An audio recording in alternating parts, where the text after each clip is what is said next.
Sudah saatnya mendekati wisuda. Hari ini dua topik.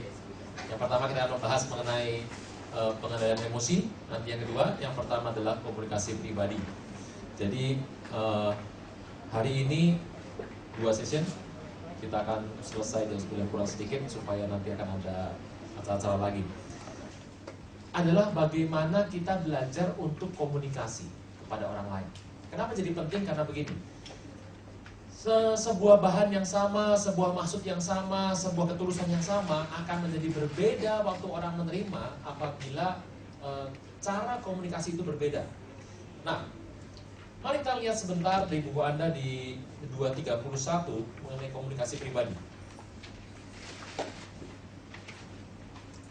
21 ya.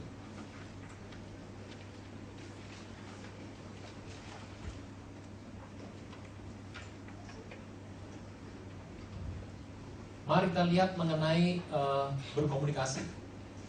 Teknik menjadi penting karena sebetulnya ada sebuah penelitian yang saya akan kutip dari seorang wartawan New York Times kalau tidak salah, Malcolm Gladwell. Dia bilang gini, ternyata sebetulnya Bapak Ibu Saudara sekalian itu bisa menilai kualitas seseorang itu cukup dari 2 menit pertama. Jadi dalam penelitian dibuat bagaimana kuliah dibuat dalam 1 semester, jadi 16 hari pertemuan, dan setelah itu siswa diminta untuk memberikan masukan mengenai bagaimana cara berkomunikasi dosennya. Setelah itu mereka membuat lagi, kuliah hanya dibuat sebanyak 7 kali saja. Setelah 7 kali, siswa diminta mengisi mengenai kualitas dosen yang sama. Setelah itu kelas yang lain dibuat dalam kondisi hanya 1 kali pertemuan. Mereka diminta menilai mengenai dosen yang sama. Kelas yang lain lagi dikasih waktu hanya 1 jam untuk memberikan penilaian tentang dosen yang sama, dan hasilnya dari semua itu tetap sama. Jadi Anda tuh mau mendengar 1 jam, 1 jam 1 kali penuh, 7 kali, 16 kali, sebetulnya sama cara pandangnya.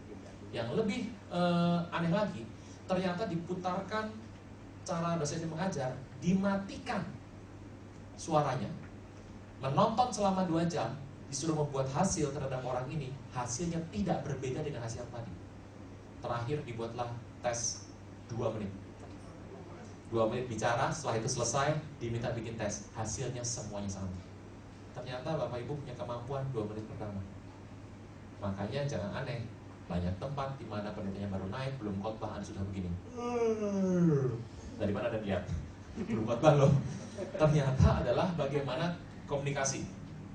Nah, makanya kenapa seringkali kalau saya diizinkan untuk memilih, kenapa mimbar-mimbar di gereja karismatik di GBI kita itu kebanyakan akrilik. Kebanyakan juga hanya 1 tiang saja dengan lambang GBI gitu saja. Menghindari yang namanya kayu jati yang tebal-tebal yang besar yang kalau kotor dia kepalanya doang gitu. Jadi, kenapa? Jawabannya mudah. Untuk mengkomunikasikan kepada jemaat bahwa saya ini adalah orang terbuka. Perhatikan ini terbuka. Anda bisa lihat semuanya. Akrilik. Tiangnya cuma 1.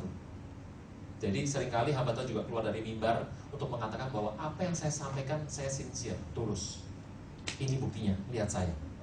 Karena kan nggak mungkin kalau Anda ada seorang hamba Tuhan yang punya simpenan, bukan duit loh, orang. Terus khotbah soal keluarga. Kalau waktu dia bicara kekudusan, pas dia bicara ini setubuhnya yakin, kakinya goyang, kan gitu.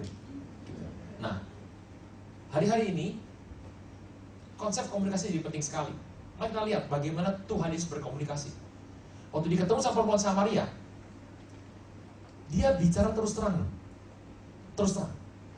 Tapi kepada orang Farisi, dia ngomong dengan begitu banyak perumpamaan. Kalau negor orang Farisi, waduh, sakit telinga tuh gitu. Engkau seperti kuburan dilabur putih-putih, dalamnya penuh dengan tulang. Anda tahu bahwa orang Farisi itu menghindari kuburan. Sengaja bahasanya adalah kuburan. Anda bisa bayangkan. Ketemu lagi perempuan Sidon. Anakku sakit. Tuhan, anakku sakit. Aku datang cuma kepada domba yang hilang dari Israel. tidak boleh memberikan roti kepada anak. Roti anak diberikan kepada anjing.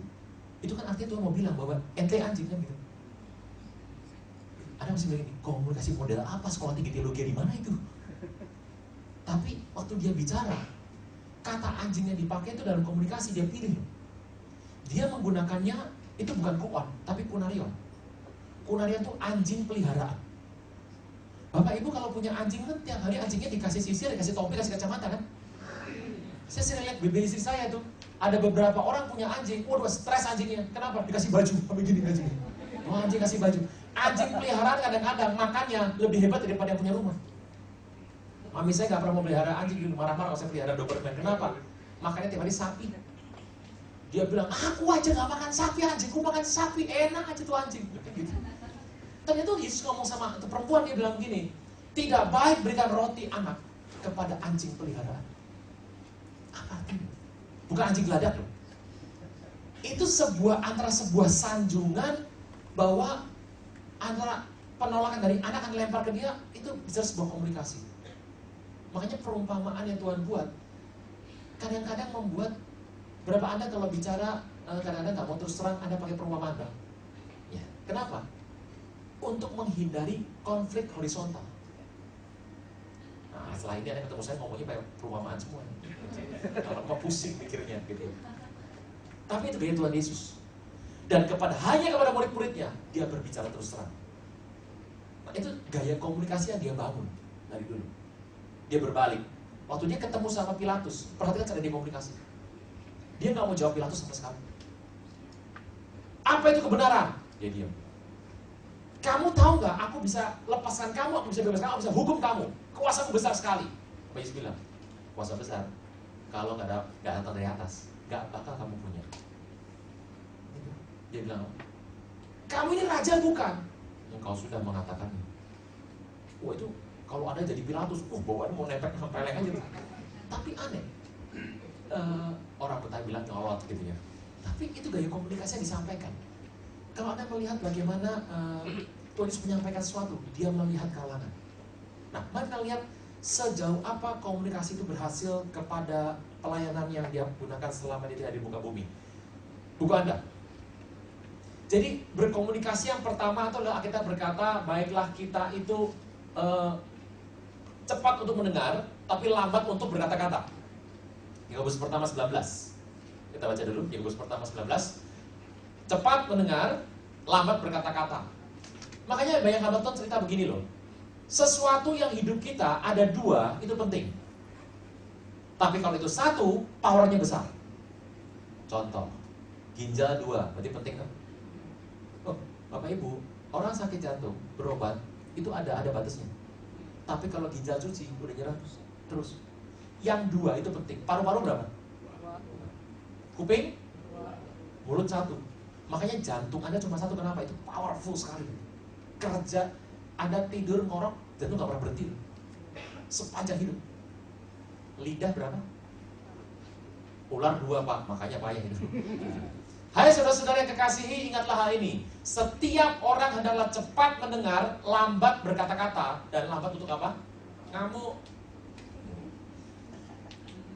Pertama kalau kita berkomunikasi, jadilah pendengar yang baik dulu. Saya akan bicara mengenai pendengar dulu, baru akan seorang pembicara. Engkau tidak akan menjadi seorang pembicara yang baik kalau engkau tidak suka mendengar. Orang yang banyak mendengar, itu akan sanggup berkata-kata. Mendengar itu dengar kosong, sambil orang ngomong blank.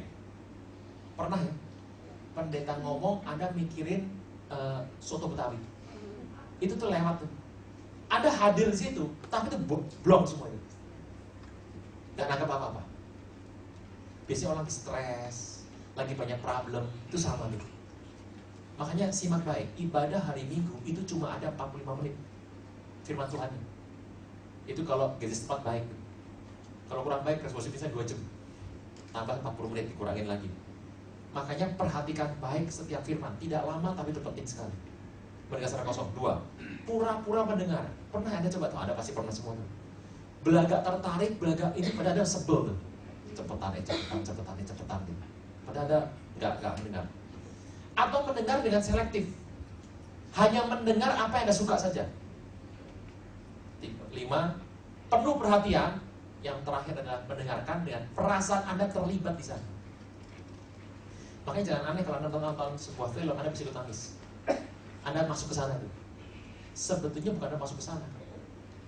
Cerita itu film, Anda pernah ngalamin. Teringat masa lalu, air mata ngocor keluar. Orang bilang, wah kamu terharu. Bukan, sama hidup saya gitu. Nah, begitu. Nah, makanya kadang-kadang apa yang Anda sukai, kalau engkau pernah ngalami ditipu orang, terus gak bisa ngampuni sampai lama, terus pendetanya khotbah soal pengampunan, Anda akan kasih perhatian tinggi. Pendeta berkata, bicara mengenai soal baptisan, engkau sudah dibaptis, engkau hanya akan mendengarkan itu makna teologinya saja. Tangkap ya? Ada hamba Tuhan bicara mengenai berbahasa lidah, sedang engkau dan saya sudah pernah menerima itu. Maka Anda akan mendengarkan hanya teologi informasinya saja. Manusia cenderung hanya akan mendengar apa yang dia perlukan. Kalau hari itu dia lagi bingung untuk kasih persembahan sulung, maka begitu khotbah persembahan sulung, dia dengerin tuh. Antara mau nyerang atau enggak gitu. Oke. Jadi itu adalah bicara untuk mendengar. Nah, tingkatan untuk berkomunikasi. Makanya level pertama itu adalah hal-hal yang nyenengin. Adik rumahnya di mana? Adik naik apa ke sini? Itu bahasa normal, klise yang menyenangkan. Kalau Anda ada di cool level ini, berarti ini cool baru buka. Shalom, semua bahagia hari ini itu. Level 2 adalah fakta-fakta dan informasi dipertukarkan.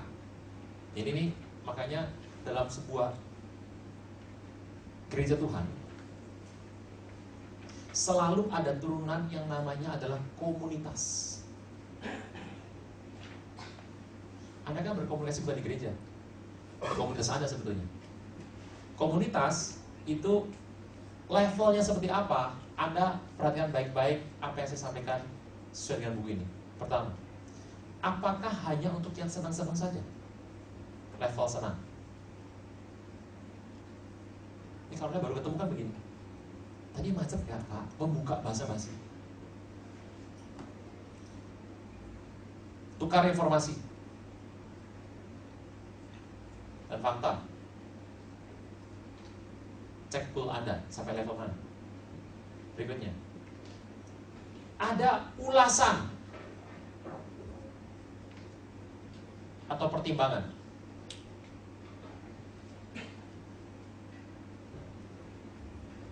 Dia cerita bahwa saya ini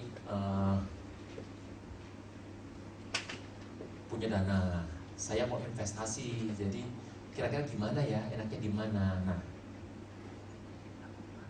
tukar info. Sekolah yang bagus di mana, ibu-ibu kan begitu biasanya. Nah, turun lagi, mulai kasih pertimbangan. Kalau yang ini begini, yang ini begini. Lebih dalam nih. Berikutnya, ada emosi di sana masuk.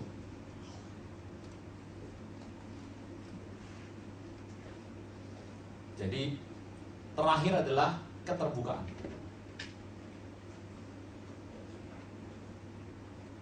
Atau kejujuran.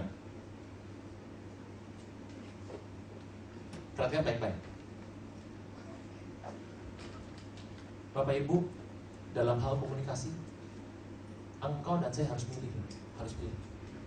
Tidak semua orang mendapat informasi yang sama. Contoh, kita orang rohani. Anda harus melihat kepada siapa Anda tinggal. Ada 2 hamba Tuhan masuk ke lift. Bersama dengan hamba Tuhan kedua itu, masuklah orang yang baru bertobat ke lift. Hamba Tuhan pertama komunikasi pada hamba Tuhan kedua mengenai masalah-masalah yang ada dalam rumah Tuhan, dan bagaimana ada seorang hamba Tuhan lain yang mengalami masalah dengan itu. Dan keduanya sedang membahas mengenai masalah yang sedang ada dalam gereja. Pertanyaan saya, apakah itu diizinkan di hadapan orang berbeda tadi? Tidak. Jadi Anda tolong ngerti. Makin ke bawah, jumlah komunitasnya semakin kecil. Anda nggak bisa terbuka sama semua orang. Itu orang stres. Ketemu semua orang ceritain. Sudah tahu nggak masalah menimpa hidup saya? Semua di terminal, semua diceritain sama dia. Ini nggak masuk akal. Lihat ini, makin ke bawah itu jumlahnya semakin begini. Makanya jangan aneh, kenapa Tuhan Yesus punya murid banyak sekali. Dia kirim untuk acara pelayanan 70 orang. Berdua-dua, 35 grup. Pergi. Tetapi dia punya murid inti, itu cuma 12. Yang nempel dia tiap hari, ring satunya cuma 3. Kenapa Andreas gak suruh doa waktu malam terakhir itu? Kenapa Filipus gak suruh doa? Kenapa Nathanael gak suruh doa? Kenapa cuma Petrus, Yohanes, dan Yakobus? Jawabannya adalah ini. Kenapa Yohanes berani taruh kepalanya di dada Tuhan Yesus? Kenapa Yudas gak berani? Besok nyolong Pak, takut. Enggak juga. Kenapa Yohanes berani? Ini sebuah jawaban. Dan ini bicara mengenai banyak hal. So makanya tolong mengerti, dalam sebuah komunitas Anda tidak bisa memaksa dalam sebuah level. Tingkat yang ketiga menuju ke bawah, Anda pasti milih. Anda pasti harus memilih. Gitu. Kan Anda ini cuma bisa lengkap 5-5 sama Tuhan kan sebetulnya. Ini adalah bicara mengenai komunikasi. Kenapa harus pilih? Bapak Ibu, kalau Anda cari hamba Tuhan untuk khotbah, Anda sebenarnya bahannya apa saja boleh. Tetapi kalau Anda ingin mendalami sebuah keluarga, misalnya Anda pilih orang. Anda punya masalah keluarga, Anda mau konseling, pilih orang nggak? Pilih, kasih pilih. Sudah punya anak 5, ribut rumah tangga, mau pisah. Konseling sama pendeta yang nikah aja belum, punya pacar belum pernah. Bisa nggak? Bisa. Tapi lihat, empatinya beda. Saya nggak pernah cerita bahwa saya nggak pernah ngerokok 1 isep pun, nggak pernah. Anda cerita sama saya nggak bisa ngerti itu. Kenapa ada orang doyan rokok susah banget lepasnya? Jadi penangannya gimana? Sini, dikucuk-kucuk oleh karena nggak ada empatinya. Gitu. Saya nggak bisa ngerti kenapa orang tuh nggak bisa lepas dari tembakau gimana? Karena saya nggak pernah 1 isep pun, nggak pernah. Ya kalau rokok pasif mas sering. Gitu. Banyak orang di pinggir jalan bahas bus, saya pusing-pusing gitu. Kenapa? Ini masalah emosi. Keterbatasan informasi. Karena tidak pernah merasakan. Saya nggak doyan kopi. Ada orang senang doyan kopi. Gak tahu juga enaknya di mana. Teman saya pendeta Abraham bilang gini, wah bro, you nggak tahu nikmatnya hidup. Saya juga nggak tahu itu saya gimana. Next, keterampilan komisaris pribadi. Apa yang harus dilakukan kalau Anda ingin efektif? Sebetulnya kenapa sih ada orang yang cenderung terkucilkan dalam sebuah komunitas?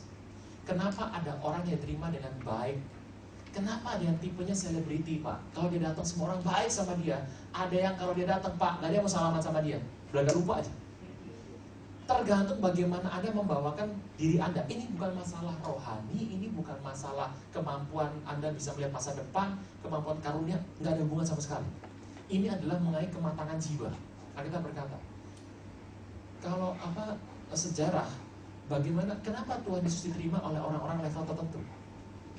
Bagaimana cara dia memberikan sebuah masukan? Contoh, perempuan sakit pendarahan 12 tahun itu cari Tuhan Yesus, Tuhan tahu nggak? Tahu. Tapi sepertinya kenapa Tuhan tuh jalan belagak nggak mau tahu gitu loh. Sampai kemudian orang-orang bilang, suruh pergi. Baru Tuhan bereaksi. Perhatikan bagaimana sebuah konkret yang Tuhan ingin tampilkan. Makanya pertama kali dia berkhotbah, kita berkata bahwa dia berbicara seperti orang yang berkuasa, bukan seperti ahli-ahli Taurat mereka. Ada sebuah yang dia sampaikan. Pertama, keterampilan. Jadi ini masalah keterampilan. Ada orang yang pendiam. Ada orang yang pendiam kalau ketemu hadapan gitu bisa nggak ngomong 10 menit. Zaman sekarang banyak sekali. Kenapa? Zaman sekarang tuh paling enak. Kalau nggak bisa ngomong, ada gadget, pelarian. Lihat di bandara itu, Yang tukang tunggu tuh, ya nggak ada yang ngomong semua. Semuanya main gadget semua. Pertama adalah perkenalan diri. Jadi kalau komunikasi, kemudian praktekkan jabat tangan yang baik. Ada yang kencong, ada yang lembut, ada yang cuma nempel doang, macam-macam. Ingat nama, ini kelasnya, ini harus gembala ini. Ada gembala setiap kali jabatan lewat, nama sebut, satu persatu disebut. Wah, luar biasa. Ada yang memelihara kontak mata, ada yang bicara dengan tulus, positif, menyesuaikan diri dan berempati.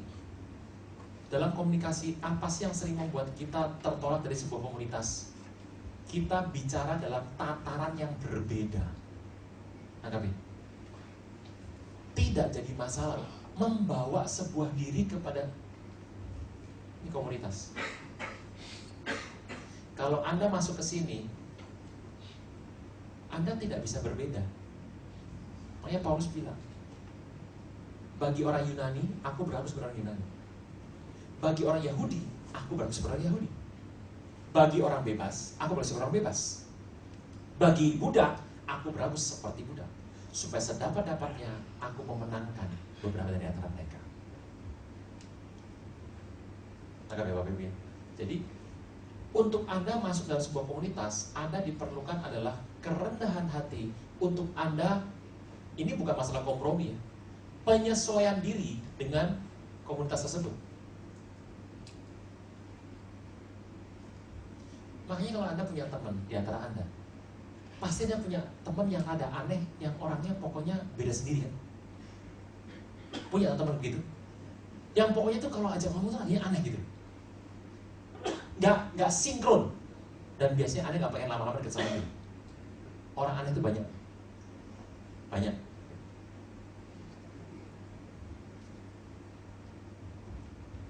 Anda pacaran, mau nikah.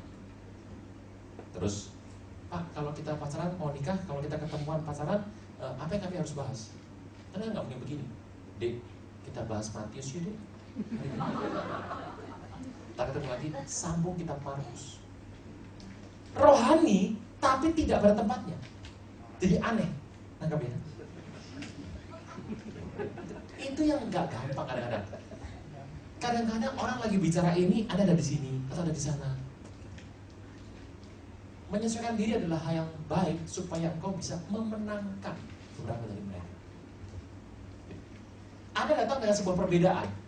Maka kenapa yang namanya penginjilan itu startnya adalah kebenaran. Anda nggak boleh menginjili orang start dari perbedaan, pasti berantem. Begitu berantem orang tutup diri semua. Maka kenapa kita diminta kalau kita pergi menginjil, start dari kebenaran dulu. Tidak bisa mulai dari sebuah perbedaan, apalagi frontal, nggak bisa. 2, teknik mendengar dan mendengarkan. Itu dalam sebuah komunitas yang ada. Next, bagaimana terampil mendengarkan? Anda buka pintu, kasih tanggapan. Jadi orang itu akan mulai mendekat kepada Anda kalau Anda memberikan tanggapan. Udah lama berlangsung, ini ada 20 tahun lebih kejadian ini. Saya tuh lagi kuliah, kemudian pengen pergi ke sebuah tempat teman saya di daerah Glodok sana. Naik kendaraan umum. Sebelah saya tuh perempuan. Dan seperti biasa anak youth, kami diminta untuk menginjil siapapun sebelah kita kan gitu. Yang benar tuh gini loh, kalau Anda ada dimanapun, ngelihat orang baru, sebelum Anda tahu jelas dia kepercayaannya apa, Anda nggak tahan kalau nggak nginjili.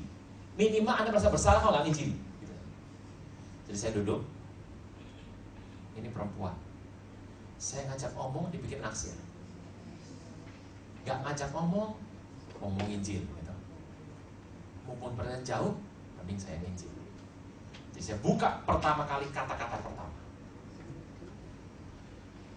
Panas ya ses. Saya bilang gini, close, sudah tutup tuh. Lalu kalau dia bilang, oh iya panas tuh, mau Jakarta begini. Oh bukan, itu ceritanya. Makanya ada pernah gak ketemu teman, jawabannya setengah-setengah. Hari ini cerah ya? Marah tuh pasti. Orang kalau marah, ngomongnya pasti irit. Kalau gitu orang bisu paling pendendam Pak, ya mungkin.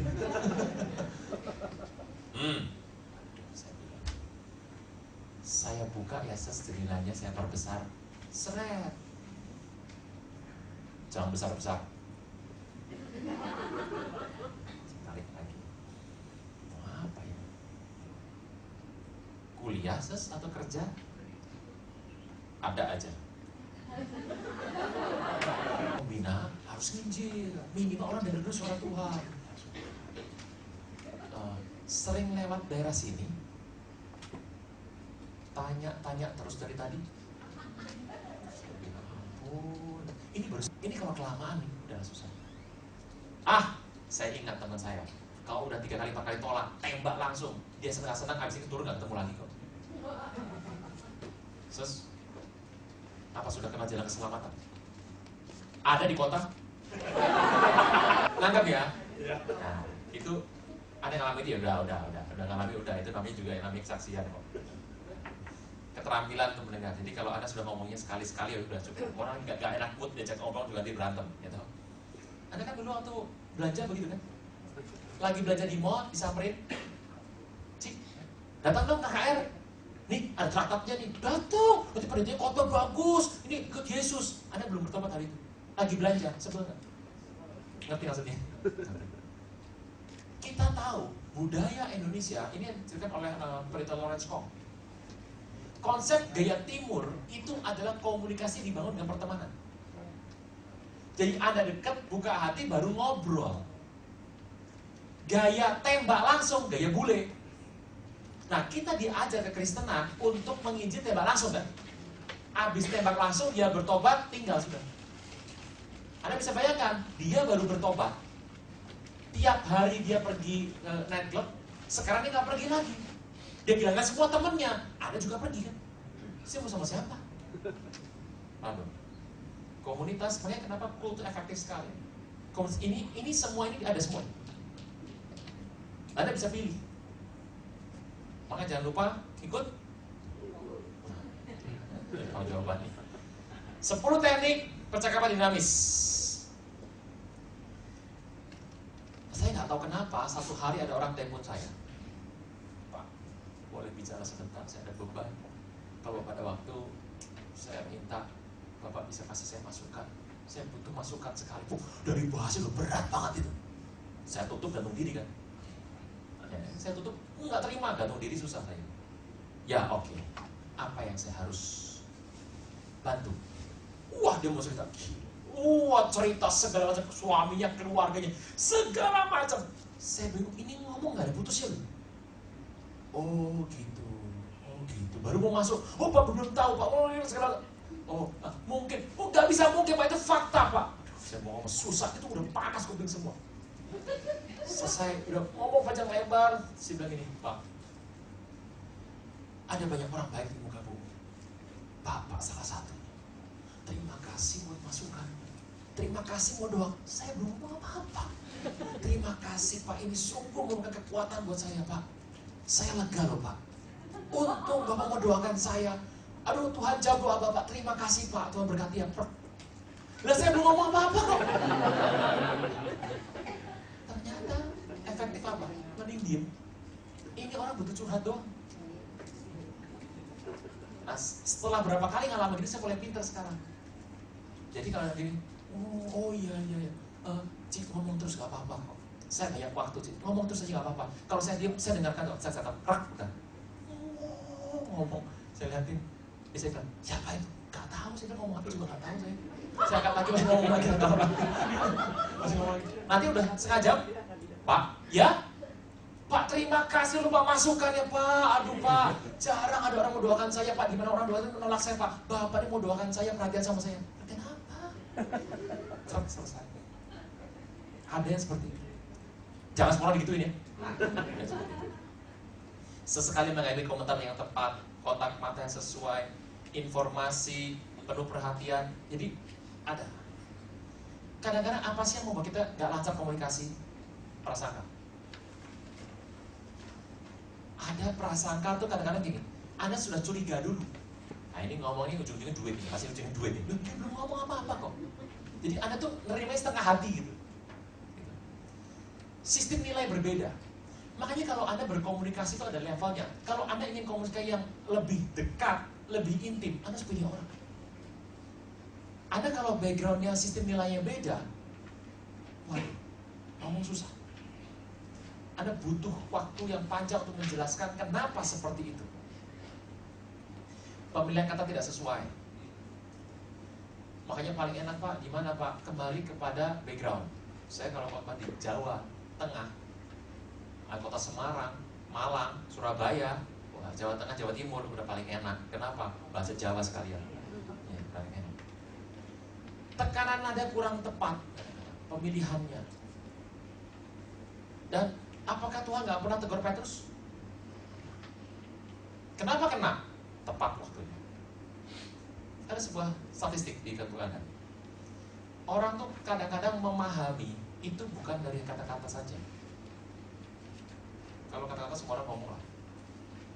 Nada 38%, gerak tubuh 55%. Jadi ternyata sulit kalau Anda depan mimbar, Anda diam, terus ngomong kayak pidato. Pesan bagus gak nyampe. Butuh gerak tubuh. Nah, badan olahraga bukan. Apa gerak tubuh? Oke. Nah, mari kita lihat sebentar karakteristik ini. Alkitab bagi kita tipe orang. Yuk kita lihat tipe orang itu supaya Anda belajar. Injil sinopsis ada 4.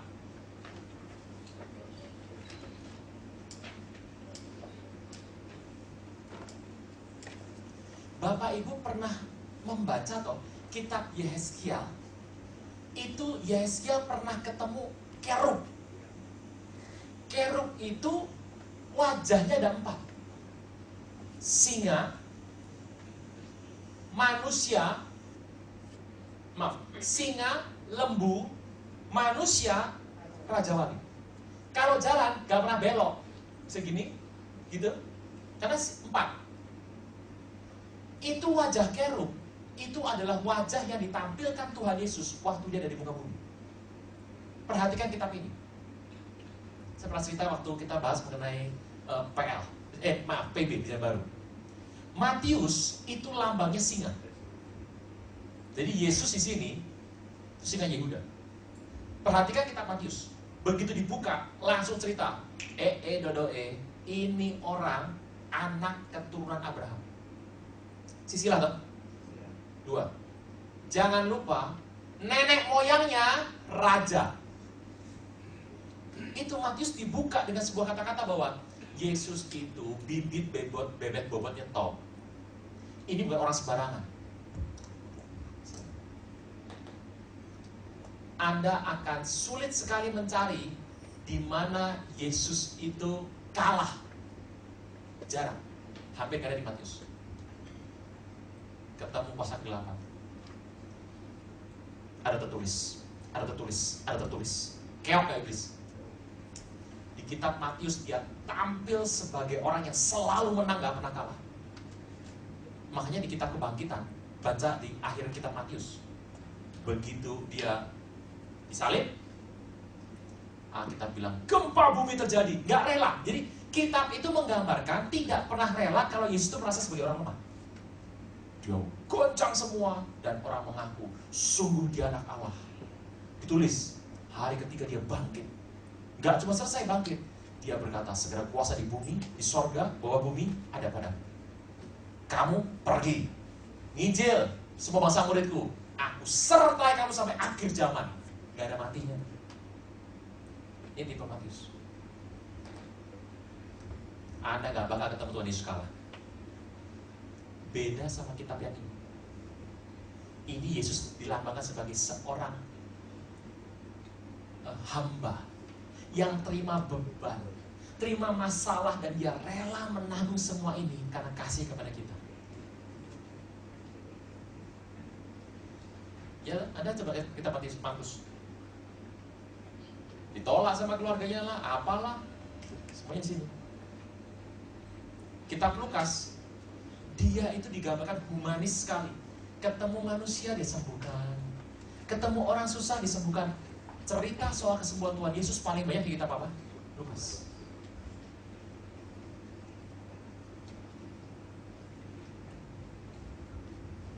Yang terakhir, ngeroh Raja Wali terbang tinggi.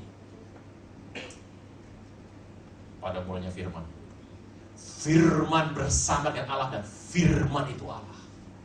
Jadi begitu dibuka, kasih dulu penjelasan, Yesus itu bukan manusia.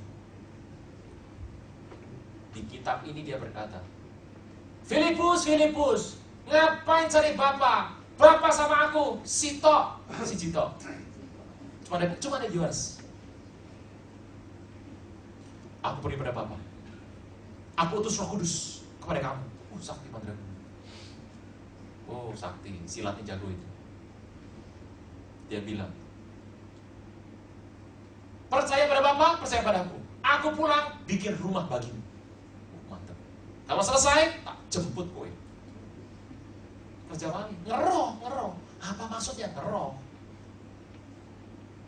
Pada orang kebenaran, gitu. Minta minum. Kamu orang Yahudi minta sama Samaria.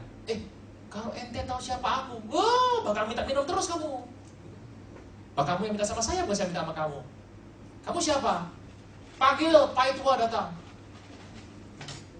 Nggak punya suami. Bener, suamimu banyak kok. Ngeroh. Bisa melihat masa depan. Yesus punya 4 pelayanan. Dan saya perlu beritahu, manusia, Anda dan saya melayani dengan cara ini. Anda mulai tebak sekarang. Ada pendeta, kalau ketemu Anda, saudara-saudara, saya melihat. Haleluya. Ada yang begini, apa ini? Dua kan gitu. Ini mau cerita. Ini saudara, ini ada suasana bro. Api. Kenapa? Ada pernah ketemu kayak gitu? Ada. Jangan bilang gitu. Ada langsung merasa bersalah toh. Kalau dia jalan ke desa-desa, bagi sembako, dia ketemu orang kusta, lain di penjara, yang belum pernah pergi merasa bersalah semua. Kayak gak bakal diangkat ke surga kan gitu. Jadi orang kok mau saya tuh belum begini, Anda merasa bersalah. Khotbahnya itu doang. Hanya manusia. Kasih samamu. Khotbahnya itu. Gak ada di khotbah begini, buka, terima. Gak bakal. Ada betul kayak gitu. Banyak yang begini. Dia bikin sekolah anak-anak miskin. Dia jadi dia buka balai kesehatan. Dia jadi bapak di sana. Ada hal yang gede-gede kepala. Anda merasa kecil ketemu sama dia. Pernah ketemu orang seperti ini? Harus sering panggil. Ada yang lembut. Kalau datang katanya masalah mulu. Saudara, Tuhan itu suruh saya, saudara. Untuk saya tuh diproses, sampai saya harus pergi tanggakan segala apa yang saya suka. Saya harus pergi ke sebuah tempat melayani di sana. Dan satu hari sampai sana, saya tuh ditentang orang-orang. Dan lihat, saya pernah masuk penjara, saudara, tanpa saya salah. Itu orang ini hidupnya tiap hari kok pahit mulu ya. Pernah kamu tak orang saya ini bertanya cerita, saudara, itu saya nggak punya uang, saudara. Waduh. Tiba-tiba saya berdoa, ada orang kasih beras, saudara. Sampai geleng kepala, ya ampun, jangan saya gitu. Pernah ketemu yang seperti itu? Jadi Tuhan tuh ajar dia dalam, saya pergi sudah ditolak, saudara, sama orang ini. Jadi masuk ke dalam ditolak, dibuang segala macam. Satu hari kami naik mobilnya kempes, saudara, ditabrak truk lagi, saudara. Jadi pelayanan itu penuh dengan sebuah tantangan. Tapi ada hamba Tuhan yang kayak gini. Begitu dia kalau cerita gini, saudara, saya berdoa minta tanah, saudara, dan saya melihat depan saya, dan Tuhan berkata, kelilingi 13 kali Jericho. Dan saya taat, saudara, saya keliling. Tiba-tiba yang punya sakit saya doakan, kasih tanah buat saya. Anda kan pengen gitu.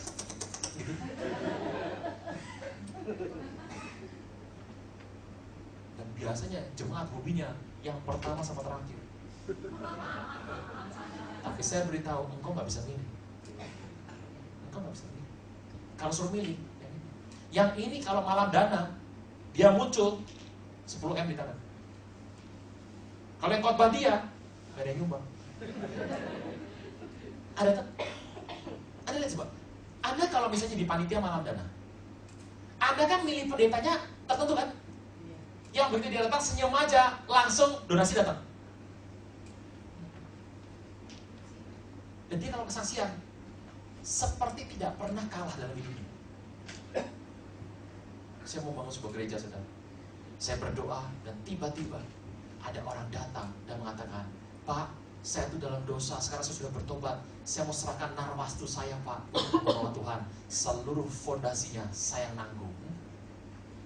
Ada bilang, oh, gampang banget gitu. Terus orang Tuhan saksian. Nah, aku nih naik Mercy, tabrakan, waduh ya sudah nggak punya mobil lagi. Tiba-tiba ada orang datang sama saya. Itu orang dimimpikin Tuhan, itu 2 minggu. Datang ke tempat saya, tanya, Pak, pengen warna apa, Pak? Loh, apa maksudnya? Tuhan suruh kasih Mercy sama Bapak. Loh, saya nggak minta loh, saudara. Karena kan langsung ada gigit jari semua. Jari kaki gigit semua. Gampangnya minta ampun. Karismatik loh ya. Tapi saya harus beritahu, engkau nggak bisa milih. Ini gaya komunikasi. Anda harus pilih. Sesuai dengan Tuhan kasih Anda apa. Semuanya ada, tapi ada yang lebih. Tiap hari Anda harus pilih. Contoh, Anda berkata, ini kenyataan, saudara. Tadi malam saya ajojing sama Roh Kudus. Anda nggak bisa bawa khotbah ini ke gereja yang Protestan kan? Udah dilempari batu, dirajam. Kenapa kadang-kadang kita ditolak? Karena kita membawakan sebuah gaya tanpa melihat situasi. Ini nggak ada hubungan sama rohani Anda. Ini masalah kepekaan sosial kok. Nangkap ya? Di beberapa tempat, kalau saya bicara mengenai kesaksian, saya harus mengurangi kesaksian dengan cara, saudara, dulu sekali saya pernah mendapatkan sebuah motor. Di desa ada jatah mobil, dia bilang, merek apa tuh ya? Lontong. Jadi harus jelas itu apa. Anda turunkan. Jadi harus pilih kesaksian. Harus pilih. Karena jika enggak, bukan jadi berkat, jadi omongan. Nah itu bayi sampai kakek nenek semuanya pengen. Tapi yang namanya berkat, orang tuh punya level pemahaman. Kalau Anda mau cerita, saudara, gigi saya bolong, saya tumpang tangan keluar gigi asli. Wah, itu semua orang suka itu. Tapi tolong mengerti. Jadi ada karakteristik dari situasi yang kita harus komunikasikan. Oke? Singa, lebih jantan, manusia, rajali. Sudah masuk ini semua? Nah, 10 aturan main dalam konfrontasi. Ada kalau mau konfrontasi sama orang boleh nggak? Boleh. Tapi ingat, Anda harus berhikmat. Kalau Anda mau ada masalah, ketemu, kata-kata yang saya pakai, baca yang pertama. Saya perlu mengklarifikasi. Nah, itu kata itu jauh. Saya perlu minta suatu penjelasan. Itu jauh lebih enak didengar. Penggunaan kata kita dan aku. Baiklah kita. Artinya apa? Semangat kebersamaannya ada. Jadi lebih baik Anda menggunakan kata seperti itu. Berikutnya, langsung kepada orangnya. Jadi tidak melalui perantara. Nggak muter-muter juga, langsung. Artinya apa? Dan kalau itu adalah mengenai sebuah tindakan, Anda harus bicara langsung. Saudara, tindakan ini salah. Karena ini. Jadi selalu ada langsung daripada ingat Nabi Nathan. Menegur Daud tuh. Ingat hari itu belum ada Komnas HAM. Itu kalau Daud gak suka hati, hilang tuh malam itu. Dia raja, tinggal begini doang. Putus kepalanya. Jadi Nathan tuh mencari cara komunikasi terbaik dengan Daud. Dia cerita sebuah perumpamaan. Ada orang kaya punya kambing banyak, ada orang miskin kambingnya 1. Si kaya punya tamu, ambil kambingnya si miskin. Daud bilang, semua orang itu harus mati. Nathan bilang, ente. Itu kehati-hatian lebih baik daripada ketegasan. Artinya apa? Pastikan kalau Anda mau konfrontasi, Anda punya info yang lengkap. Alkitab berkata, Engkau tidak boleh menerima tuduhan kepada seorang pemimpin dengan tergesa-gesa. Kita sudah bilang. Jadi engkau harus berhati-hati. Tidak boleh tergesa-gesa. Tidak harus pakai dasar emosi juga, harus kepala dingin. Kadang-kadang kita harus mengatakan begini. Kita nggak bertolak manusianya. Yang kita tolak adalah kesalahannya. Tuhan kan tolak dosa kita, tapi nggak pernah tolak kita loh. Nah, kesulitan kita di budaya timur adalah membedakan kalau Anda berpendapat ditolak, orang pikir pribadi yang ditolak. Makanya kalau kita bicara mengenai komunikasi sebenarnya juga bicara mengenai edukasi. Jadi kenapa kita harus punya bicara kumpul dengan banyak? Kalau Kristen saya pikir lebih oke. Kenapa? Ada komunitasnya. Jadi orang tuh tidak menjadi sebuah kata dalam tempurung. Orang kalau diam sendiri terus lama-lama gendeng. Nah, kita bilang, barang siapa menyendiri mencari keinginannya, itu akan marah pada semua pertimbangan. Jadi lebih baik Anda, ayo kita sama-sama memperbaiki. Dorongan lebih baik daripada kecaman. Pribadi lebih baik daripada di depan umum.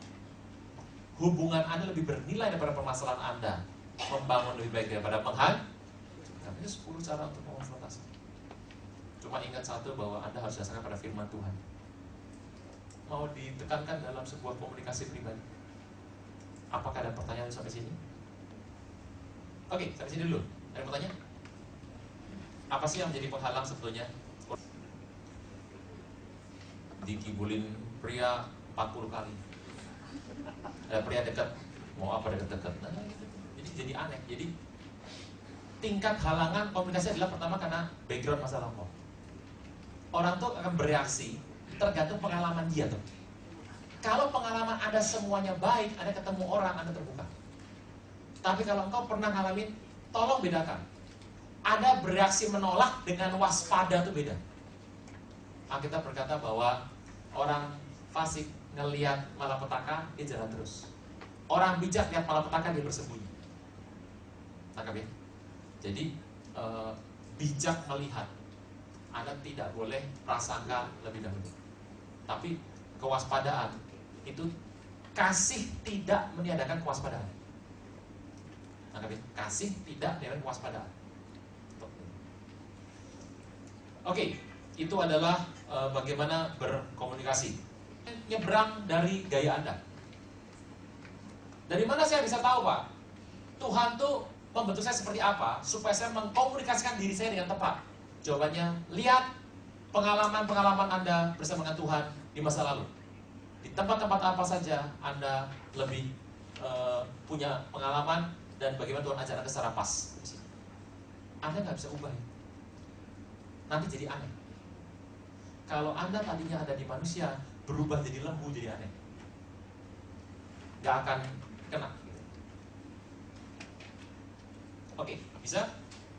Next, 2:33.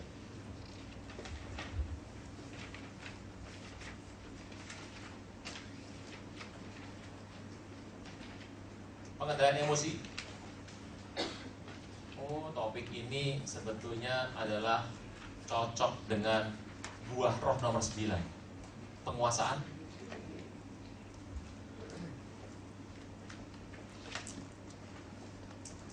Barang siapa menguasai dirinya, dia melebihi seorang pahlawan yang merebut kota.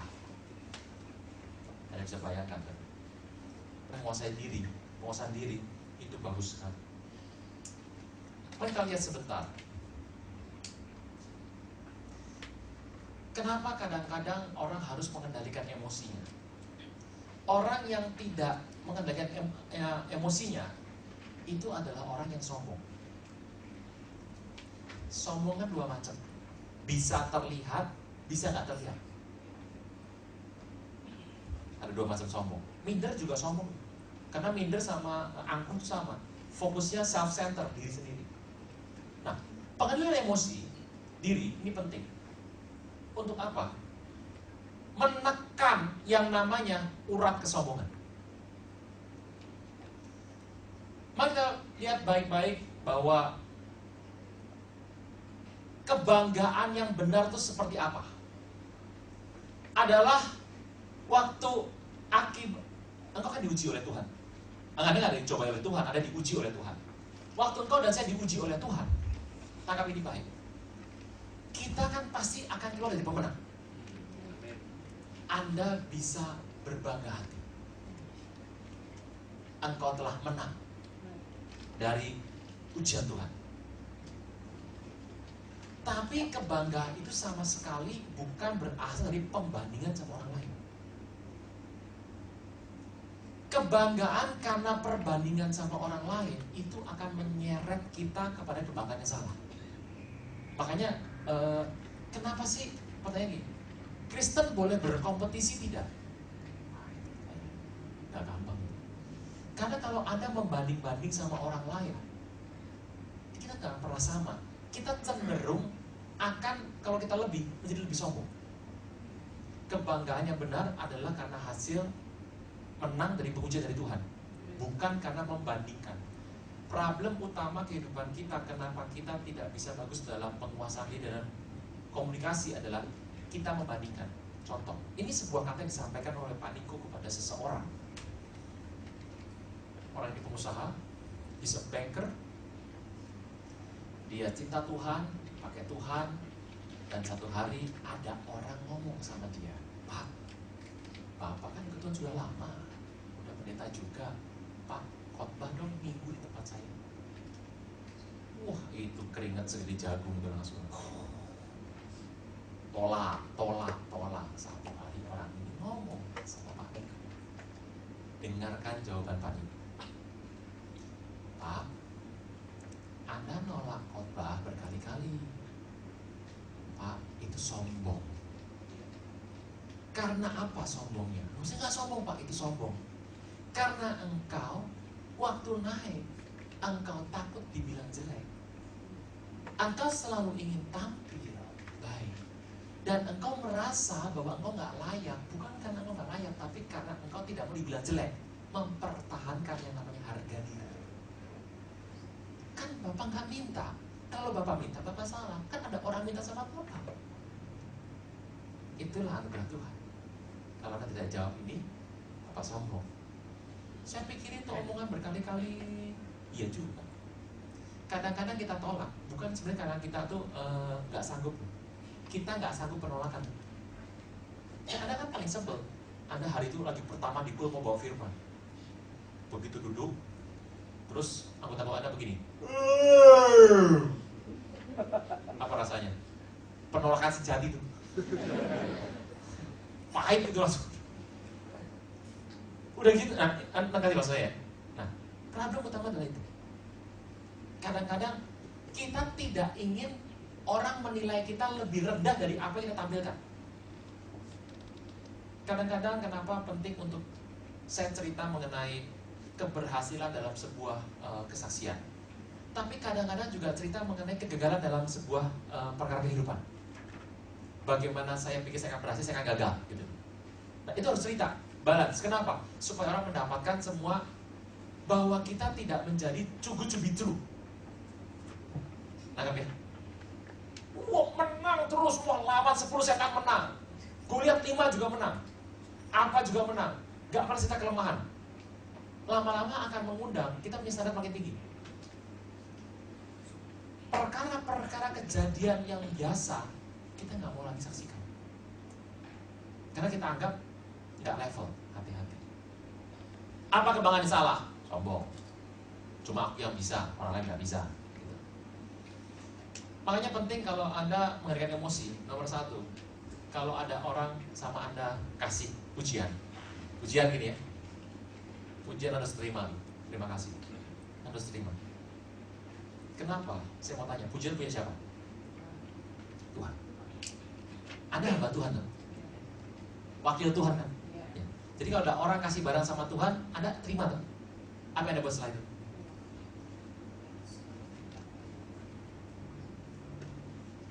Jadi jangan begini, gitu, kayak orang Jawa. Wah, Bapak mantap ya. Bukan saya, terusin. Bukan saya, terusin. Ya, terima kasih Tuhan berkati. Ambil, Tuhan semuanya. Karena kalau Anda nggak terima, itu barang pujian, geletak itu. Andanya pergi, yang muji pergi tuh. Nanti setelah berapa lama Anda lagi lemah, iblis bilang gini, ini loh, kan kamu yang hebat, masa rebat tuh kan. Nah kan pemimpin, wah tadi waktu mimpin puji, aduh kebir. Jadi aneh kan. Terima kasih Tuhan berkati. Nanti jangan lupa, jangan dikantongin, balikin cepet-cepet. Saya jamin gak langsung. Tapi kalau dari ini gini, Anda tidur tuh, mimpi. Banyak juga ya yang ngucungin jempol sama saya, terus bicara cecak, cekak. Kepikiran terus nanti. Kenapa? Oh, punya Tuhan Anda diletakin kok. Kasih, balikin. Oke, pertama adalah kendalikan kemarahan. Ada orang yang memang lahir itu orangnya sulit marah. Saya punya kakak, seumur-umur lihat dia marah, belum dari 5 kali. Dari kecil, kakak saya laki sama. Dari kecil sampai sekarang saya ketemu dia belum marah, belum 5 kali. Ada. Itu luar biasa. Ikut Tuhannya ya nggak terlalu, tapi luar biasa. Naik pesawat, tertinggal 6 kali. Cepetan, nanti bisa. Tertinggal, oh ya sudah beli lagi 6 kali. Dulu naik kereta api 4 kali. Lemes. Ini siapa yang emosinya kuat, siapa nggak tahu ini. Luar biasa, nggak pernah marah. Oh tadi janji mau berangkat jam 7. Oh saya ditinggal. Lu kan berangkat jam 7:30 kok. Ya sudah nanti besok minggu depan aja lah. Santai sekali, tidak pernah marah. Tuh. Reaksi salah yang menyulut kemarahan. Anda marah nggak marah? Itu dari sini. Anda kalau lagi seneng, naik gaji, dapat bonus, gitu. Anda jalan dipotong, santai. Oh sampai siul-siul kok. Gue mau di sana. Waktu Tuhan datang, gue mau di sana. Toet dari belakang, trompet bunyi. Gue mau di sana. Coba Anda lagi di PHK, kena SP2, gaji dipotong, ditolak pacar, udah. Sepertua lupa masakin. Itu ditoet dari belakang, pasti maki-maki. Jadi masalahnya adalah, makanya penting pagi-pagi Bapak Ibu, kalau Anda mau kendalikan emosi, doa dari pagi. Rute perjalanan Anda didoakan semuanya. Semuanya damai. Makanya penting di kendaraan itu sekalian jangan dangdutan. Sepiring berdua, besok berlima, besok bersepuluh, gak makan lama-lama. Itu mengecilkan pendapat itu. Makin lama makin. Kasih lagu-lagu rohani yang sejahtera, kasih khotbah gitu. Ngomong. Orang kalau ini sudah salah, ininya pasti slip of tongue. Salah ngomong, udah. Kebanyakan orang sudah salah ngomong, telat buat narik lagi. Problem tuh. 3. Tindakannya salah. Pikirannya salah, ucapan salah, tindakannya salah. Akibat, kalau Anda lagi marah, jangan mengambil keputusan apa-apa. Wes diam aja. Nanti kalau sudah ngomong, udah gitu udah reda, Anda kecewa sendiri nanti. Jangan buat keputusan apapun. 4. Penekanannya salah. Mana yang jadi fokusnya hilang, mana yang orang kalau sudah marah itu kehilangan. Saya membaca bukunya Mukendi. Bagaimana caranya iblis bisa menyusup kepada orang percaya? Salah itu adalah pada saat marah. Itu seperti lubang besar terbuka. Apa juga masuk. Makanya yang suka marah, Pak, marah membuat bludruk, apa bludruk bikin marah? Bludruk darah tinggi. Orang yang suka marah, darahnya tinggi. Kanan. Mana lebih bagus? Darah tinggi akibat marah atau marah akibat darah tinggi? Ya. Makanya ada sebuah lagu. Sudahkah kau miliki? Tiap hari marah. Saya pernah kasih Anda cara untuk tidak marah, toh? Masih ingat ini? Menyembah Tuhan dengan roh, jiwa. Jadi kalau Anda pengen berkenan depan Tuhan, Anda tuh harus menguasai roh, jiwa, dan berarti sebetulnya kaitan roh, jiwa, tubuh itu ada kaitannya semua. Gaya tubuh Anda itu akan menentukan sekali mengenai kemarahan. Saya pernah cerita sama Anda mungkin bahwa Anda harus berdiri tegak. Anda pernah marah tuh? Pernah marah nggak? Sampai udah kesini. Nomor satu, kalau Anda marah, jangan pernah gunakan bentuk tubuh. Ingat, bentuk tubuh itu penting sekali untuk nyembah Tuhan. Makanya roh, jiwa, tubuh harus bersatu. Anda kalau marah, tips, gak ada hubungan sama kita, tips. Jangan pernah tubuh Anda tuh membuat sebuah siku yang runcing. Maju satu kaki, satu, maju. Tekuk. Kamu ya, turun suara. Berkali-kali diomongin gak ngerti. Anda tubuhnya sudah runcing, Anda pasti marah. Makanya orang kalau lihat orang boleh begini, stres, tajam. Sekarang Anda diem saja, Anda diem. Depan Anda saya kasih pisau yang menuju Anda. Apa rasanya? Anda ngobrol sama saya, ngobrol senang-senang. Tapi di depan Anda saya kasih pisau, taruh di meja, ngarah ke Anda. Enak gak tuh? Nah, ini sama.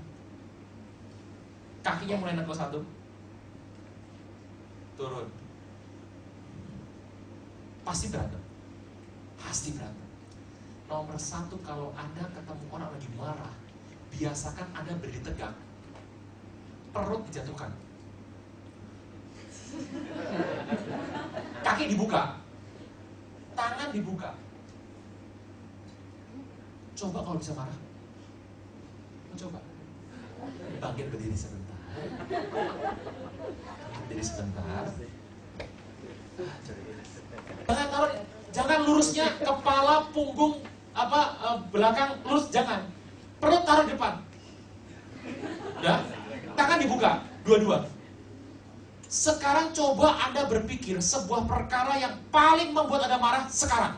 Gak bakal bisa. Ayo. Anda turun, ini lepas digantung perut ke bawah semua. Belum gitu. Terus tangan dibuka. Pikir hal yang bikin Anda marah, coba. Kalau bisa.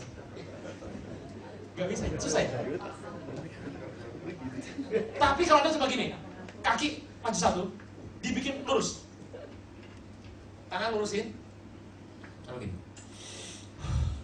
Pikir sesuatu yang tadi tuh, waduh itu suami main mata, istri shopping terus gak pulang-pulang gitu. Ini Anda pikir, langsung connect. Anda begini, langsung kepikiran sama orang yang bikin Anda marah tuh. Kenapa? Lancip. Anda boleh coba dulu. Jadi kalau saya salah, Anda telepon saya. Oke, duduk. Ya, tips. Jadi Boston. Kalau doa,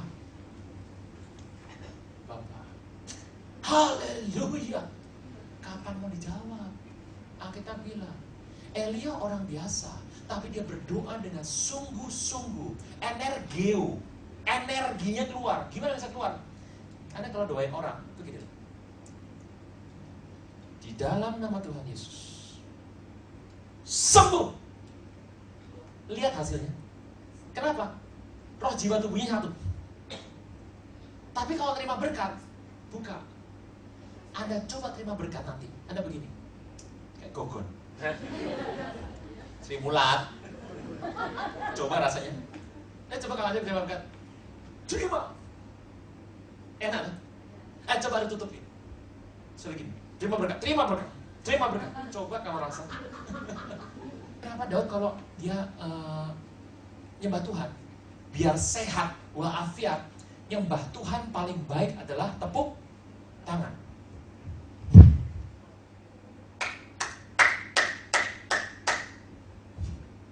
Anda pasti sehat, gitu. Nah kita kalau nyembah Tuhan kan lain. Allah mana seperti Allahku, tidak ada.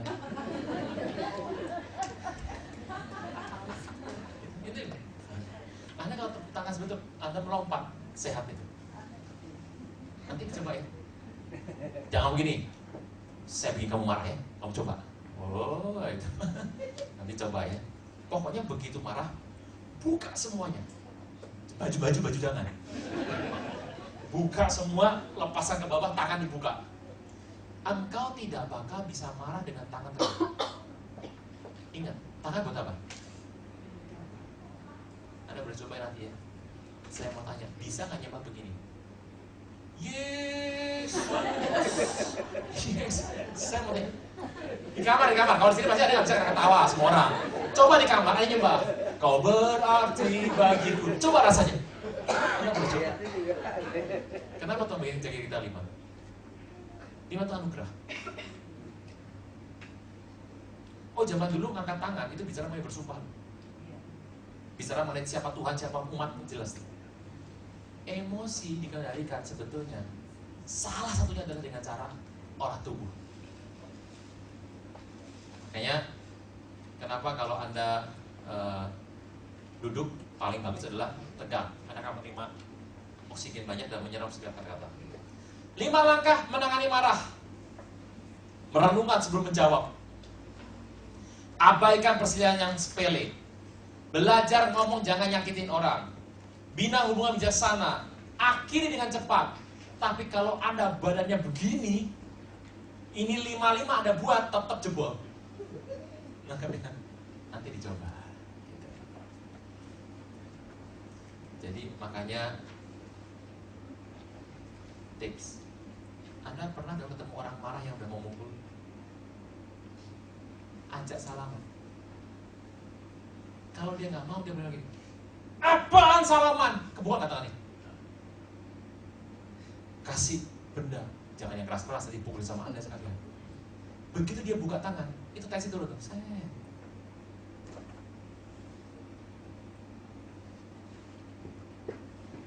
Coba, siapa tahu bermanfaat. Sip. Itu testing yang saya sering pakai di Proskuneo. Siswa-siswa di pertapaan. Bukan pertapaan tuh ini ya.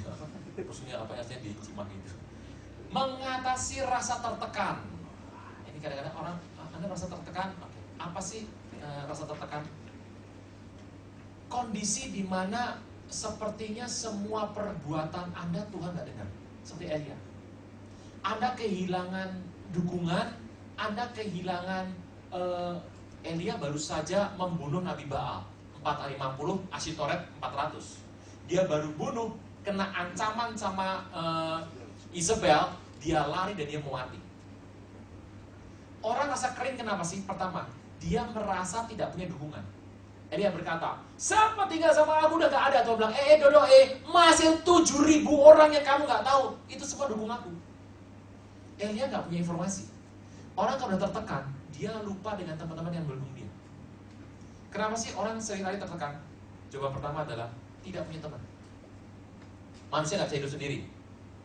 Jadi, kenapa kita perlu punya komunitas? Orang gak punya komunitas, biasanya mikirnya aneh. Nih. 1, Elia. Kondisi kering, merasa tidak dipedulikan, merasa dia gagal. 2, kadang-kadang Anda normal, tapi tiba-tiba rasanya Anda hilang semangat. Siapa misalnya? Musa. Masalah bertubi. Kalau Elia beda. Satu masalah besar dia nggak sanggup hadapi, dia pengen lari, kering langsung. Kalau Musa sama Daud itu beda. Masalah bertubi, terus-menerus, lama-lama itu mengeringkan air kita. Itu Daud sama Musa. Masalah bolak-balik sampai akhirnya Daud itu stres tuh. Dia sampai lemah. Kumpul, baru pulang, anak, istri, semua tentaranya dijarah semua kan. Dia sampai lemes. Jadi masalah itu gak bertubi-tubi. Datangnya bertubi-tubi dalam hidupnya. Tekanan itu seringkali beda. Datang masalah besar, Anda tidak sanggup mengatasi. Akibatnya apa? Anda kehilangan mata Anda untuk melihat semua sumber daya yang ada. Anda merasa blank. Tidak pernah ada masalah yang sebesar ini, ada blank. Seret, habis. Makanya jangan aneh, ada orang tiba-tiba Century bankrupt, langsung gantung diri. Padahal belum diurus pengadilan, belum itu juga hilang uangnya kok, masih dijamin mungkin. Kenapa? Begitu besar, dia belum pernah ngalamin, gak punya dukungan, kolaps, pingsan.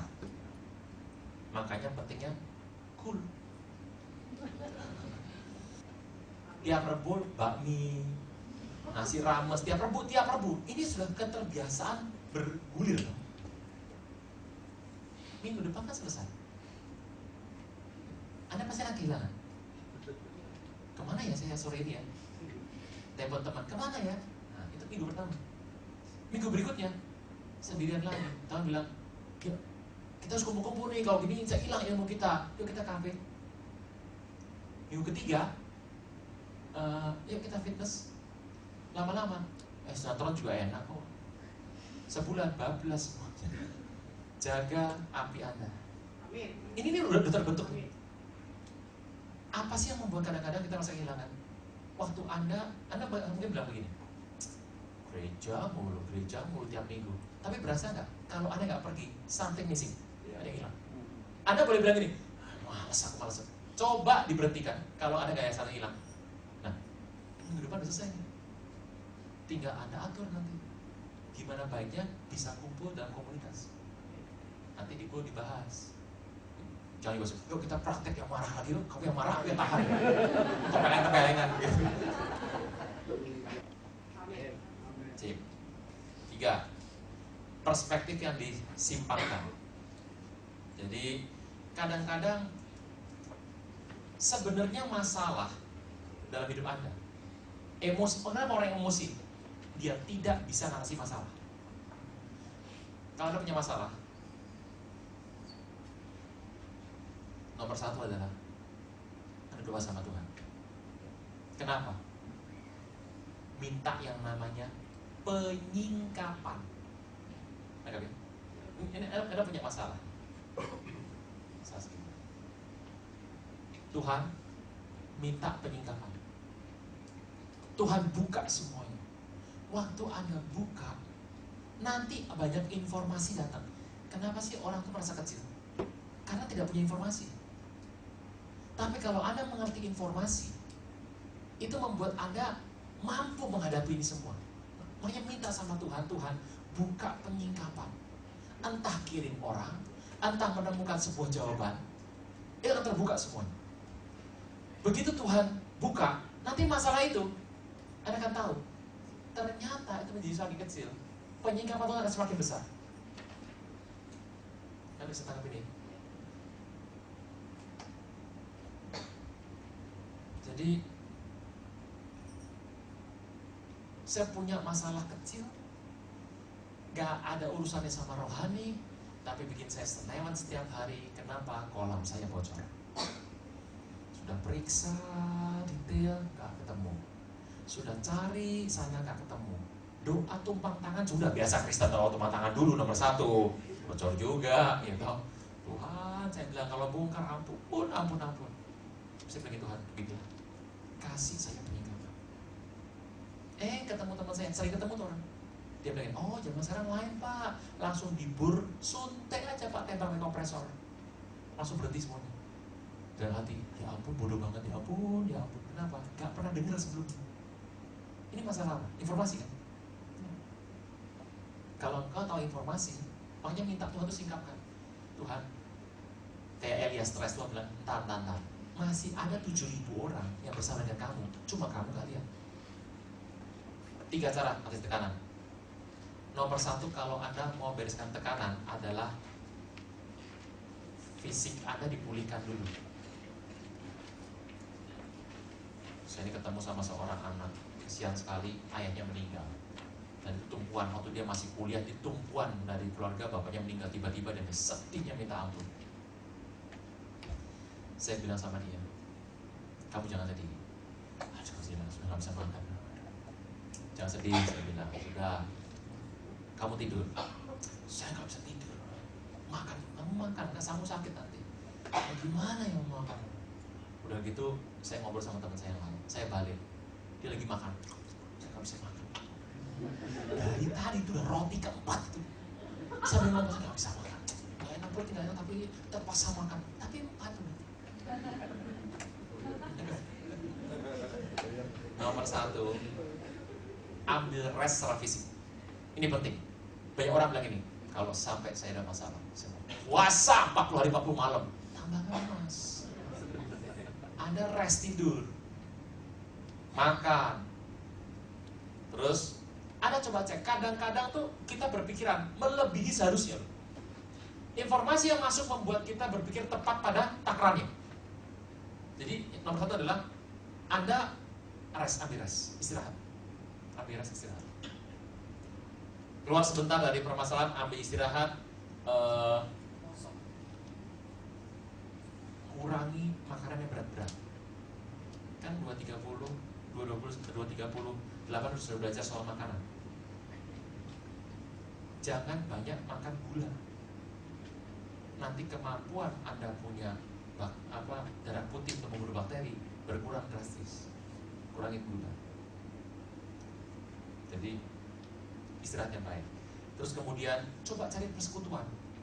Datang kemana? Gak ada ke kom. Cari persekutuan. Kalau Anda ketemu orang, Anda akan melihat bagaimana sebenarnya masalah itu kecil.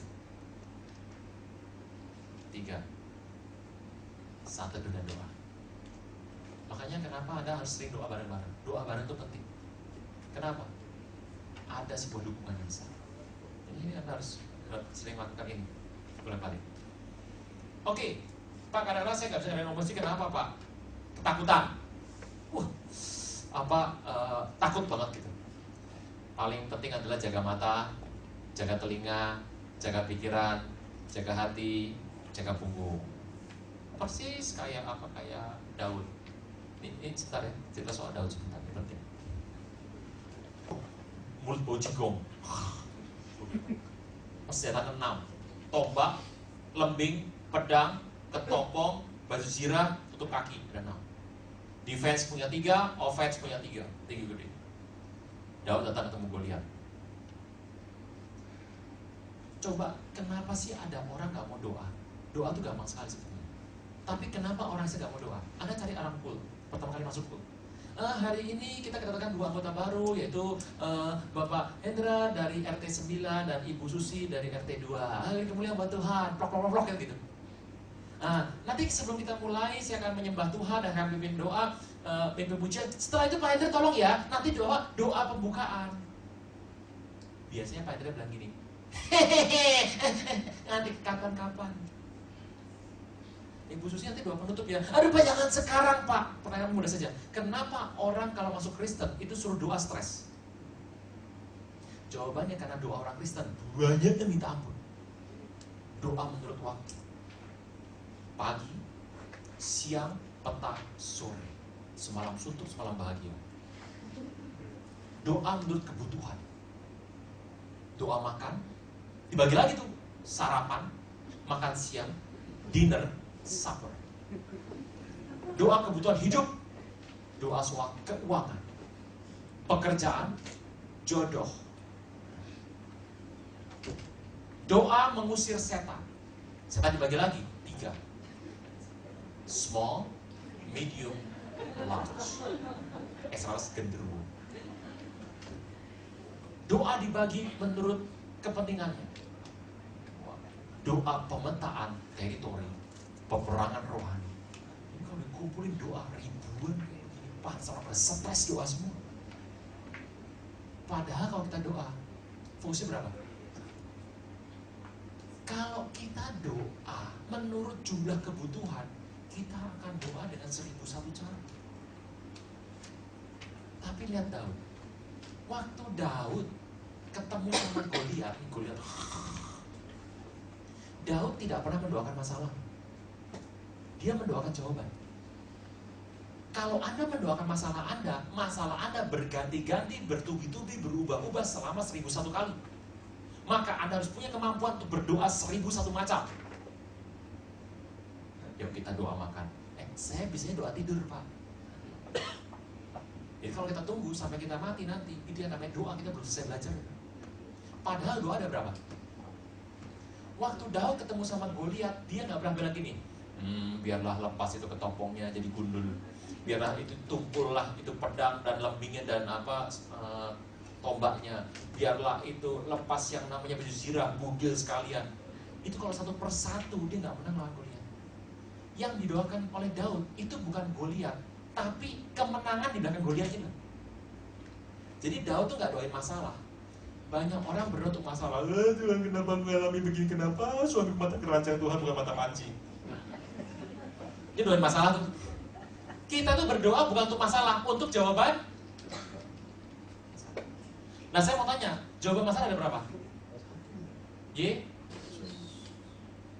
Jadi kalau Anda berdoa ke sana, kita kadang terperangkap, emosi nggak stabil. Kenapa? Kita berdoa untuk masalah kita. Kalau Anda doain masalah Anda terus, Anda tuh nggak pernah tahu seberapa dalam masalah Anda, seberapa lebar masalah Anda. Anda berdoa dengan cara yang Anda nggak pernah ngerti. Anda serahkan sama Tuhan, artinya adalah berdoa untuk sebuah jawaban. Terima kasih untuk setiap jawaban, untuk penyelesaian usaha anugerah yang besar. Ini masalah kecil di hadapan Tuhan, dan biarlah Tuhan yang bertindak atas nama yang kudus. Amin. Selesai. Tangkap. Mulai dibahas Tuhan. Itu Tuhan, kalau mau yang lari sama suami saya, Tuhan cantik lagi Tuhan, aduh bikin dia jelek. Usah. Sip. Emosi apa lagi yang muncul kadang-kadang? Merasa bersalah. Ini semua ada di HMC. Nomor 1, Anda punya kegagalan masa lalu, bereskan sama Tuhan. Harapan gak terwujud, prinsipnya gak terungkap. Ini kadang-kadang tolong Anda bereskan ini, karena ini ada kadang-kadang kita tuh mau lari kejar Tuhan tuh, ingat masa lalu belum dibereskan, takut nanti akan terbongkar. Bereskan sama Tuhan. Tahun ini awal tahun ini sama akhir tahun kemarin saya berdoa. Ini kaget sekali. Ada sebuah pohon, ini saya lihat ini, sebuah pohon kokoh besar, itu akarnya sampai masuk ke ujung sampai ujung, kokohnya bukan main, cengkramannya kuat sekali. Tapi yang aneh, itu sampai tanahnya terbongkar, sehingga akar itu seperti di atas tanah dan terbongkar tanahnya. Saya tanya, ini apa Tuhan? Kita sampaikan seperti ini. Aku mengasihi bangsa ini. Segala kejahatan yang akan menimpa bangsa di masa lalu, aku akan bongkar sampai ke akar-akar. Itu saya lihat akarnya sampai ke carang akar terbuka semua. Tuhan berkata, sampaikan kepada umat, mereka yang terlibat dengan perkara ini masa lampau segera bertobat. Jika tidak, aku bongkar semua. Saya tuh melihat gini, Tuhan tuh kalau sayang sama seseorang, mau pakai seseorang tuh gak harus Kristen. Yang namanya Raja Artasasta, Xerxes Persia, itu Raja Persia gak bertobat. Tapi Tuhan gerakan hati dia untuk membantu Zerubabel, Nehemia, Esra membangun bait suci kedua.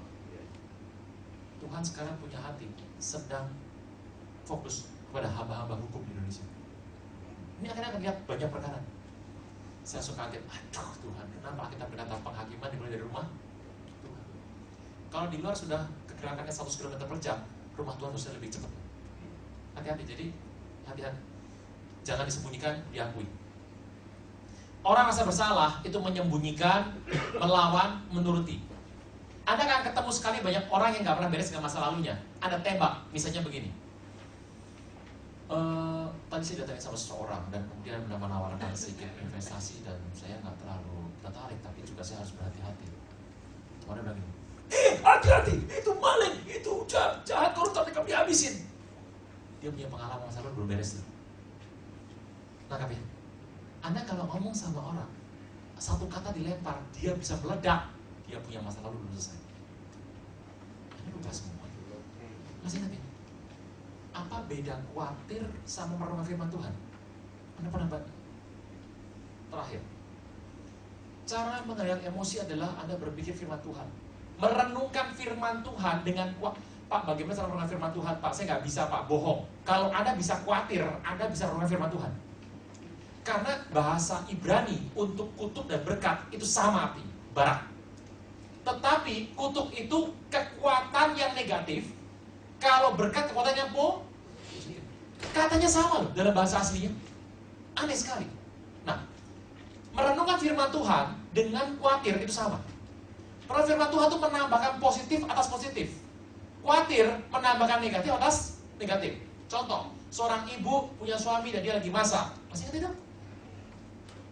Suami keluar dari kamar wangi. Wangi sekali, ini pasti ada maunya dasar puber keempat. Terus suaminya pergi lupa cium. Wah, ini pasti macam-macam ini, lupa sama aku. Masak terus ya. Jam 11. Ini belum nelpon, ini pasti ada apa-apa. Saya dengar dia punya staris baru cantik katanya. Waduh, ngeri sekali. Masak terus. Jam 12 belum nelpon saya. Ini pasti ini bukan rapat nih. Jam 2. Ini kalau belum telepon, wah ini nggak bener nih, pasti kurang asam nih. Jam 5 belum telepon, wah ini kalau pulang harus kena sapu ini. Jam 7, wah ini masak terus, masak. Ini kalau sampai pulang saya tempeleng sekalian, jaga rumah. Jam 9 pulang, suaminya diketuk. Padahal suaminya bannya bocor, telat. Yang satu lagi, orangnya positif. Dia tidak khawatir, program firman Tuhan. Dia masak. Suami keluar wangi. Wah suamiku memang wangi, memang paling ganteng di muka bumi. Pergi lupa cium, saking dipakai Tuhan karirnya naik sampai lupa sama aku. Jam 11 belum telepon, katanya staris cantik. Harus cantik, kenapa? Mendampingi suamiku harus yang paling baik, harus paling pintar gitu. Jam 2 belum telepon, oh dia lagi rapat. Wah ini direksi suka sama dia, pasti gajinya naik. Waduh, pendapatan naik, aku bisa nyumbang sentuh lebih banyak gitu. Jam 5, ini kok belum telepon, pasti naik gaji nih. Wah, di pesta sama teman-temannya. Jam 7 suaminya pulang, selesai masak. Lemes suaminya. Loh, kenapa Pi? Tadi aku rapat, direksi gak suka nih, harus diulang minggu depan. Tenang, itu adalah keberhasilannya tertunda. Sama nggak? Ceritain. Ini 3 masih saya berdoa, Anda bisa kendalikan emosi Anda. Tugas saya selesai. Berdoa bagi Anda, saya silakan kembali kepada Anda.